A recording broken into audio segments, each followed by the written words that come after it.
సంజయ్ గారు, లైఫ్లో first property అది ఇల్లు అయి ఉండాలా, ప్లాట్ అయి ఉండాలా, లేదా ఎమోషన్కి వెళ్ళి ఉన్న పైసలను తీసుకొచ్చి ఇల్లు కొనాలా, స్టార్టింగ్లో ప్లాట్ కొని తర్వాత ఇల్లు కొనాలా?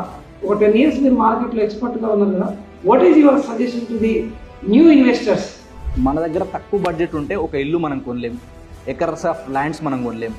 కాబట్టి తక్కువ బడ్జెట్లో కూడా కొనగలిగేది ఏంటంటే ఒక పీస్ ఆఫ్ ల్యాండ్, అంటే ఒక ప్లాట్ మాత్రమే కొనగలుగుతాం. సో మన దగ్గర తక్కువ బడ్జెట్ ఉన్నప్పుడు ఏం చేయాలంటే, తక్కువ బడ్జెట్లో పెద్ద ఇల్లు రావట్లేదు, మనకు ఓన్గా అగ్రికల్చర్ ల్యాండ్ రావట్లేదు అన్నప్పుడు మనం ఏం చేయాలంటే, మన దగ్గర బడ్జెట్లో ఎక్కడైతే ఒక ప్లాట్ వస్తుందో చిన్నగా ప్లాట్లు కొని పెట్టుకోవాలన్నమాట. అప్పుడు మల్టిపుల్ ప్రాపర్టీస్ ఉన్నప్పుడు ఒక 10 years తర్వాత ఏమవుతుందంటే, ఈ మల్టిపుల్ ప్రాపర్టీస్ నుంచి వచ్చే రిటర్న్స్ నుంచే మనం ఇంకేదైనా ఓన్ ప్రాపర్టీ కొనుక్కోవచ్చు. ఇప్పుడు చాలామంది ఎవరైతే ఫస్ట్ టైం ఇన్వెస్ట్మెంట్ చేసే వాళ్ళు కూడా నేనేం చెప్తా అంటే, 200 గజాలు 150 గజాలు ప్లాన్ చేయకండి. కొంచెం ఇబ్బంది అయినా సరే ఒక 400 గజాలు కొనుక్కోండి. అప్పుడు ఏమవుతుందంటే, ఫ్యూచర్లో ఒక 10 years తర్వాత బాగా అప్రిషియేషన్ వచ్చినప్పుడు అవసరమైతే ఒక 200 గజాలు అమ్మేసుకొని ఇంకో 200 గజాలు డెవలప్ చేసుకోవచ్చు.